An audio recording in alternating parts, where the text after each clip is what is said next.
मेरो प्रतिस्पर्धा म आफैसँग हो। म आफैलाई जित्नु छ। हिजोभन्दा केही आज सकारात्मक गर्नु छ। बितेका समयभन्दा आउने पल र बाँचिरहेको समयलाई थप सुन्दर बनाउनु छ।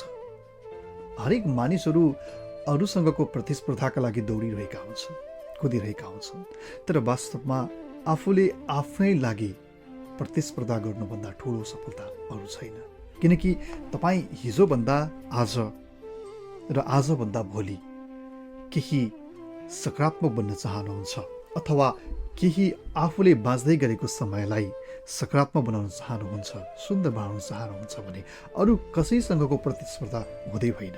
केवल तपाईँले हिजो बिताउनु भएको समय, तपाईँले हिजो गर्नुभएको मेहनत, तपाईँले हिजो आर्जन गर्नुभएको ज्ञान, यी सबैसँगको प्रतिस्पर्धा हो। आफू आफैमा बितेको समयभन्दा बाँचिरहेको समय र आउने समय थप सकारात्मक, सुन्दर र सृजनशील बनाउनु नै सायद मान्छेको जीवनको सफलताको एउटा आधार हो जस्तो लाग्छ।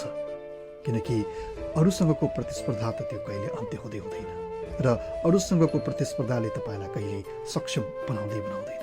प्रतिस्पर्धा गर्नु छ भने आफैसँग गर्नुहोस्, आफै आफ्नो क्षमतालाई निखार्नतर्फ लाग्नुहोस् र आफैमा भएका कमी कमजोरीहरूलाई सच्याउँदै, आफैमा भएका त्रुटिहरूलाई सच्याउँदै, आफैमा भएका दुर्बलताहरूलाई सबलतातर्फ उन्मुख गर्दै अगाडि बढ्नुको अर्को कुनै विकल्प नै छैन। तपाईँको समय शुभ रहोस्।